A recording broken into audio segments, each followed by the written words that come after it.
प्यार की हद क्या होती है, कभी सोचा है? आज हम एक ऐसी ही फिल्म की परतें खोलने वाले हैं जो सिर्फ एक लव स्टोरी नहीं बल्कि इमोशंस का, भावनाओं का एक गहरा समंदर है। तो चलिए गोता लगाते हैं तेरे इश्क में के इस विश्लेषण में। फिल्म शुरू होते ही ना एक बहुत बड़ा सवाल हमारे सामने फेंक देती है। एक ऐसा सवाल जो हम सब कभी ना कभी खुद से पूछते जरूर हैं कि प्यार की असली कीमत होती क्या है। और यही सवाल पूरी कहानी की नींव बन जाता है। और फिर कहानी एक कदम और आगे जाती है। एक और सवाल कि भाई ये जो इश्क है, ये एक तोहफा है जो जिंदगी बना दे, या फिर एक ऐसा जुनून है जो सब कुछ निकल जाए। फिल्म की कमाल की बात यह है कि वो इसी दोहरेपन को पकड़ती है। तो चलो सबसे पहले यही समझते हैं कि यह फिल्म आखिर कैसे प्यार के दो बिल्कुल अलग, एकदम ऑपोजिट चेहरों को एक ही कहानी में दिखाती है। एक चेहरा जो बहुत खूबसूरत है और दूसरा जो उतना ही क्रूर। तो ये कहानी है दो लोगों की, आरव और मिहिरा। दो ऐसे लोग जो एक दूसरे से इतने अलग हैं, मतलब जैसे जमीन और आसमान। एक आग तो दूसरा पानी। और जब ये दोनों टकराते हैं ना, तो कहानी में एक ऐसी चिंगारी लगती है जो सब कुछ बदल कर रख देती है। अच्छा, अब जरा इन दोनों के बीच का फर्क देखिए। एक तरफ है आरव, एकदम रफ, इमोशनल और जुनूनी, जिसे जो चाहिए बस चाहिए। उसकी अपनी एक छोटी सी दुनिया है। और दूसरी तरफ मिहिरा, शांत, सेंसिटिव, कला से प्यार करने वाली, जिसे पोएट्री और क्लासिकल म्यूजिक पसंद है। कहते हैं ना, ऑपोजिट्स अट्रैक्ट, बस यहां पर बिल्कुल वही होता है।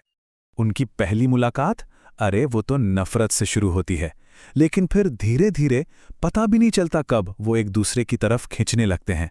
आरव को मेहरा की उस सादगी में, उस मासूमियत में एक सुकून मिलता है, और मेहरा को आरव के उस गुस्से वाले चेहरे के पीछे जो एक कच्ची सच्ची ईमानदारी है ना, वो खींच लेती है। और बस यहीं से कहानी एक ऐसा मोड़ लेती है जहां प्यार और जुनून के बीच की जो पतली सी लाइन है ना, वो मिटने लगती है, धुंधली हो जाती है। और ये वो सफर है जो इस रिश्ते को हमेशा हमेशा के लिए बदल देता है। देखो इस रिश्ते का सफर कैसा रहा। पहले दोस्ती, फिर एक खिंचाव और फिर प्यार। यहां तक तो सब कुछ एकदम सपने जैसा लगता है ना? लेकिन फिर आता है चौथा स्टेप, जुनून, ऑब्सेशन। आरव के दिल में मिहिरा को खोने का डर इतना इतना हावी हो जाता है कि उसका प्यार एक घुटन बन जाता है। और यहीं से पूरी पिक्चर बदल जाती है। और मिहिरा जो पहले आरव के इस बिहेवियर को प्यार समझ रही थी, अब उसे घुटन होने लगती है। फिल्म यहाँ एक बहुत ही मैच्योर बात दिखाती है कि कैसे कभी-कभी हमारा प्यार असल में प्यार नहीं, बल्कि हमारी अपनी इनसिक्योरिटीज, हमारे अपने डर का एक आईना बन जाता है। और फिर होती है वो एक दर्दनाक गलतफहमी जो सब कुछ तबाह कर देती है। आरव की इनसिक्योरिटी उसे इतना अंधा कर देती है कि वो मिहिरा के एक दोस्त को उसका लवर समझ बैठता है। और शक का वो एक छोटा सा बीज बस उनके रिश्ते को बिखेर देता है। और आरव वो डूब जाता है गहरे पछतावे में। लेकिन कहानी का क्लाइमैक्स, ओह, वो बहुत इमोशनल है। जब मिहिरा पर एक खतरा आता है ना, तो यही आरव अपनी जान की परवाह किए बिना उसे बचाने के लिए पहुंच जाता है। और ये सीन इतनी खूबसूरती से दिखाता है कि सच्चा इश्क दूरियों से मरता नहीं, बस शायद अपना रूप बदल लेता है। तो ये तो थी कहानी, लेकिन एक अच्छी फिल्म सिर्फ कहानी से तो नहीं बनती, है ना? चलो अब कहानी से थोड़ा आगे बढ़ते हैं और फिल्म को एनालाइज करते हैं। देखते हैं कि इसकी ताकत क्या है और कहाँ ये थोड़ी सी कमजोर लगती है। देखो, फिल्म की सबसे बड़ी ताकत है इसकी कहानी। ये कोई टिपिकल लव स्टोरी नहीं है, बल्कि एक साइकोलॉजिकल और इमोशनल कहानी है।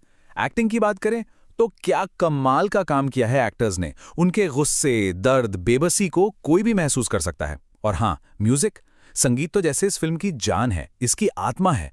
हर इमोशन को और गहरा बना देता है।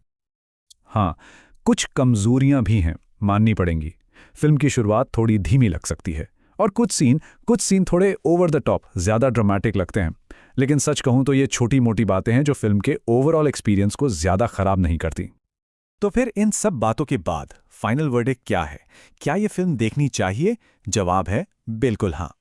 ये सिर्फ एक फिल्म नहीं है, ये एक एक्सपीरियंस है, एक ऐसा अनुभव जो आपके साथ रह जाता है।